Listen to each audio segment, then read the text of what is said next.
നിത്യസ്നേഹം എന്നെയും തേടി വന്നോ, നിത്യമാം സൗഭാഗ്യം തന്നുവല്ലോ. ഹീനനെന്നെ മെനഞ്ഞല്ലോ കർത്താവിനാ, പാത്രവുമാ സ്നേഹമാ ദൈവമേ, നീ എന്നിൽ അനുദിനം വളരണമേ. ഞാനോ കുറയണമേ, ഞാനോ കുറയണമേ. അപ്പോസ്തല പ്രവൃത്തികൾ അധ്യായം 26.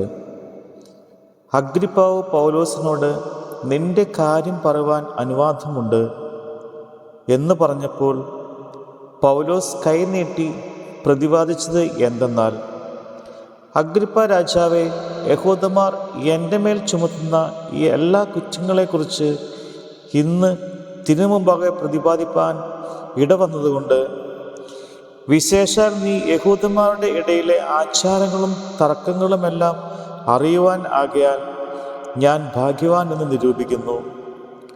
അതുകൊണ്ട് എൻ്റെ പ്രതിവാദം ക്ഷമയോടെ കേൾക്കണമെന്ന് അപേക്ഷിക്കുന്നു. എൻ്റെ ജാതിയുടെ ഇടയിലും യെരൂശലേമിലും ആദ്യമുതൽ പോലും തുടങ്ങിയുള്ള എൻ്റെ നടപ്പും യഹൂദന്മാർ എല്ലാവരും അറിയുന്നു. ഞാൻ നമ്മുടെ മാർഗത്തിൽ സൂക്ഷ്മതയേറിയ മതഭേദപ്രകാരം പരീശനായി ജീവിച്ചു എന്ന് അവർ ആദ്യം മുതൽ അറിയുന്നു. അവർക്ക് മനസ്സുണ്ടെങ്കിൽ സാക്ഷ്യം പറയാം. ദൈവത്താൽ നമ്മുടെ പിതാക്കന്മാർക്ക് ലഭിച്ചതും നമ്മുടെ 12 ഗോത്രങ്ങളും രാപ്പകൽ ശ്രദ്ധയോടെ ആരാധിച്ചുകൊണ്ട് എത്തിപ്പിടിപ്പാൻ ആശിക്കുന്നതുമായ വാഗ്ദത്തത്തിനുള്ള പ്രത്യാശ ഹേതുവായിട്ടത്രേ ഞാൻ ഇപ്പോൾ വിസ്താരത്തിൽ ആയിരിക്കുന്നത്. ആ പ്രത്യാശയെ ചൊല്ലിയാകുന്നു രാജാവെ, യഹൂദന്മാർ എൻ്റെ മേൽ കുറ്റം ചുമത്തുന്നത്. ദൈവം മരിച്ചവരെ ഉയിർപ്പിക്കുന്നത് വിശ്വാസയോഗ്യമല്ല എന്ന് നിങ്ങൾക്ക് തോന്നുന്നത് എന്ത്? നസ്രായനായ യേശുവിൻ്റെ നാമത്തിന് വിരോധമായി പലതും പ്രവർത്തിക്കണമെന്ന് ഞാനും വിചാരിച്ചു. സത്യം, അത് ഞാൻ യെരൂശലേമിൽ ചെയ്തിട്ടുണ്ട്. മഹാപുരോഹിതന്മാരോട് അധികാരപത്രം വാങ്ങി വിശുദ്ധന്മാരിൽ പലരെയും തടവിലാക്കി അടച്ചും അവരെ നിഗ്രഹിക്കുന്ന സമയം ഞാനും സമ്മതം കൊടുത്തു.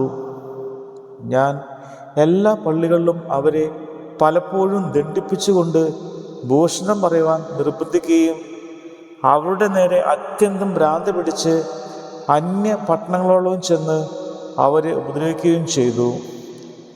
ഇങ്ങനെ ചെയ്തു വരികയാൽ ഞാൻ മഹാപുരോഹിതന്മാരുടെയും അധികാരത്തോടും ആജ്ഞയോടും കൂടെ ദമസ്കസിലേക്ക് യാത്ര പോകുമ്പോൾ, രാജാവെ, നട്ടുച്ചയ്ക്ക് ഞാൻ വഴിയിൽ വെച്ച് സൂര്യൻ്റെ പ്രകാശത്തെ കവിഞ്ഞൊരു വെളിച്ചം ആകാശത്ത് നിന്ന് എന്നെയും എന്നോടുകൂടെ യാത്ര ചെയ്യുന്നവരെയും ചുറ്റി പ്രകാശിക്കുന്നത് കണ്ടു. ഞങ്ങളെല്ലാവരും നിലത്ത് വീണപ്പോൾ, ശൗലേ ശൗലേ, നീ എന്നെ ഉപദ്രവിക്കുന്നത് എന്ത്? മുള്ളിൻ്റെ നേരെ ഉദിക്കുന്നത് നിനക്ക് വിഷമമാകുന്നു എന്ന് എബ്രായ ഭാഷയിൽ എന്നോട് പറയുന്നൊരു ശബ്ദം ഞാൻ കേട്ടു. നീ ആരാകുന്നു കർത്താവേ എന്ന് ഞാൻ ചോദിച്ചതിന്, കർത്താവ്, നീ ഉപദ്രവിക്കുന്ന യേശു തന്നെ ഞാൻ. എങ്കിലും എഴുന്നേറ്റ് നിവർന്നു നിൽക്കുക. നീ എന്നെ കണ്ടതിനും ഇനി ഞാൻ നിനക്ക് പ്രത്യക്ഷനാവാനിരിക്കുന്നതും നിന്നെ ശുശ്രൂഷകനും സാക്ഷിയുമായി നിയമിപ്പാൻ ഞാൻ നിനക്ക് പ്രത്യക്ഷനായി. ജനത്തിൻ്റെ ജാതിയുടെ കയ്യിൽ നിന്ന് ഞാൻ നിന്നെ രക്ഷിക്കും.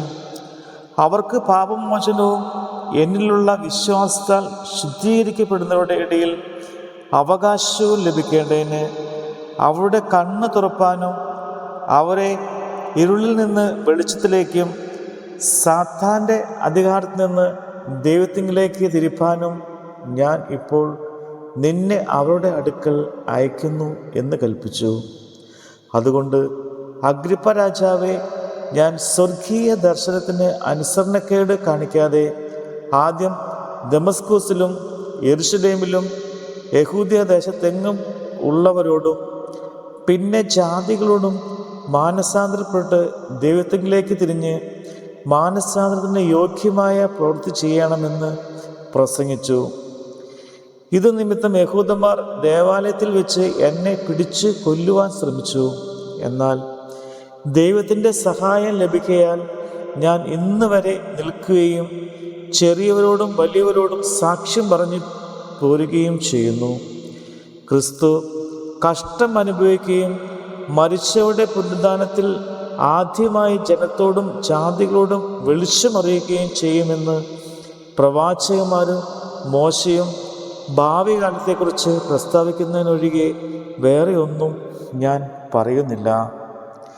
ഇങ്ങനെ പ്രതിപാദിക്കയിൽ ഫെസ്തോസ് പൗലോസെ, നിനക്ക് ഭ്രാന്തുണ്ട്, വിദ്യാഭാവത്താൽ നിനക്ക് ഭ്രാന്ത് പിടിച്ചിരിക്കുന്നു എന്ന് ഉറക്കെ പറഞ്ഞു. അതിന് പൗലോസ്, രാജശ്രീ ഫെലിസ്തോസെ, എനിക്ക് ഭ്രാന്തില്ല. ഞാൻ സത്യവും സുബോധവുമായ വാക്കത്രേ സംസാരിക്കുന്നത്. രാജാവിന് ഇതിനെക്കുറിച്ച് അറിവുള്ളതുകൊണ്ട് അവനോട് ഞാൻ പ്രാഗൽഭ്യത്തോടെ സംസാരിക്കുന്നു. അവന് ഇത് ഒന്നും മറവായിരിക്കുന്നില്ല എന്ന് എനിക്ക് നിശ്ചയമുണ്ട്. അത് ഒരു കോണിൽ നടന്നതല്ല. അഗ്രിപ്പ രാജാവേ, പ്രവാചകന്മാരെ വിശ്വസിക്കുന്നു എന്ന് ഞാൻ അറിയുന്നു എന്ന് പറഞ്ഞു. അഗ്രിപ്പ പൗലോസിനോട്, ഞാൻ ക്രിസ്ത്യാനിയായി തീരുവാൻ നീ എന്നെ അല്പം കൊണ്ട് സമ്മതിപ്പിക്കുന്നു എന്ന് പറഞ്ഞു. അതിന് പൗലോസ്, നീ മാത്രമല്ല, ഇന്ന് എൻ്റെ പ്രസംഗം കേൾക്കുന്നവർ എല്ലാവരും അല്പം കൊണ്ടാകട്ടെ അധികം കൊണ്ടാകട്ടെ ഈ ചങ്ങല ഒഴികെ എന്നെ പോലെ ആകണമെന്ന് ഞാൻ ദൈവത്തോട് അപേക്ഷിക്കുന്നു എന്ന് പറഞ്ഞു. അപ്പോൾ രാജാവും ദേശാധിപതിയും ബെർണിക്കയും അവനോടുകൂടെ ഇരുന്നവരും എഴുന്നേറ്റ് മാറി നിന്നു. ഈ മനുഷ്യൻ മരണത്തിനോ ചങ്ങലയ്ക്കോ യോഗ്യമായത് ഒന്നും ചെയ്തിട്ടില്ല എന്ന് തമ്മിൽ പറഞ്ഞു.